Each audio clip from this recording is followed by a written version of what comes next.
Welcome to this lesson on Punnett squares. In genetics, scientists need a way to predict what traits offspring will inherit from their parents. Punnett squares are powerful tools that help us visualize and calculate the probability of genetic outcomes. Throughout this video, you'll learn how to construct Punnett squares and use them to predict the characteristics that appear in the next generation of organisms.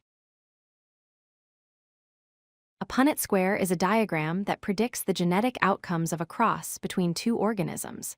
This tool was created by British geneticist Reginald Punnett in 1905. Punnett wanted a simple way to show all possible combinations of genes that could occur when two parents reproduce. The square format makes it easy to see every potential outcome and calculate the probability of each result.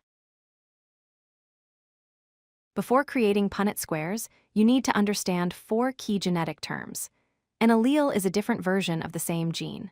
For example, a gene for height might have a tall allele and a short allele.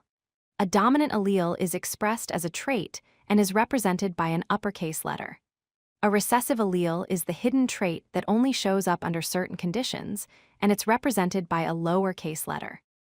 Finally, genotype refers to the genetic makeup, shown as a combination of letters representing the alleles an organism carries. The structure of a Punnett square follows a simple pattern. Parent 1's alleles are placed along the top row of the square. Parent 2's alleles are placed down the left side. Then, you combine the alleles from the top and side in each box to show all possible offspring. Each box represents one potential genetic outcome. This systematic approach ensures you don't miss any possible combinations when predicting inheritance patterns. Let's look at a classic example using pea plant height. Parent 1 has the genotype TT, meaning it's homozygous tall with 2 dominant alleles. Parent 2 has the genotype lowercase t, making it homozygous short with 2 recessive alleles. When we set up the Punnett square, we place the 2 T alleles from parent 1 across the top and the 2 lowercase t alleles from parent 2 down the side. Combining these in each box shows us what genotypes the offspring can have. Looking at the results from our TT times lowercase t cross, we can analyze both genotype and phenotype. The genotype ratio shows that all 4 offspring have the genotype t, making them heterozygous. This represents 100% of the offspring. For the phenotype ratio, all 4 offspring express the tall trait because the dominant T allele masks the recessive lowercase t allele. This also represents 100%. Every offspring from this cross will be tall, even though they all carry the hidden short allele. Now let's examine a more interesting cross where both parents are heterozygous. Parent 1 has the genotype t, making it heterozygous tall. Parent 2 also has the genotype t, also heterozygous tall. Both parents appear tall but carry the recessive short allele.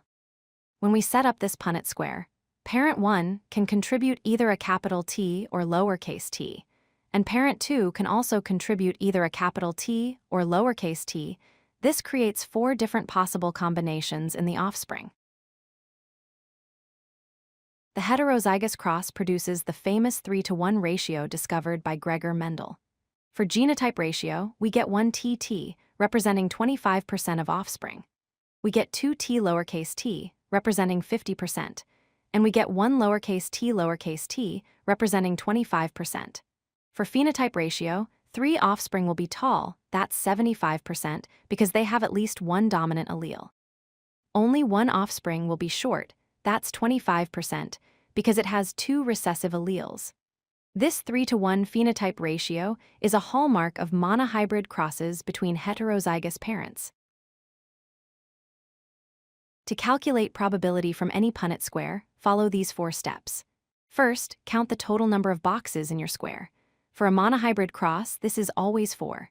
Second, count how many boxes show the specific outcome you're interested in, whether that's a particular genotype or phenotype.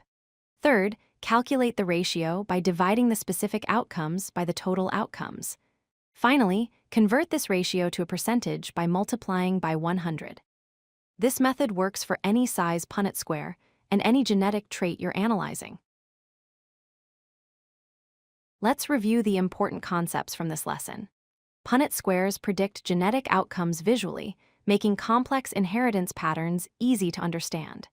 You use ratios and percentages to express probability, giving precise predictions about offspring traits. Remember that dominant traits mask recessive traits in heterozygotes, which is why an organism can carry a hidden allele without expressing it. Finally, each box in a Punnett square represents an equally likely outcome, making probability calculations straightforward. With practice, you'll be able to predict genetic outcomes for any cross and understand the fundamental principles of inheritance. If you like this video, hit that like button and don't forget to subscribe. Visit codelucky.com for more such useful content.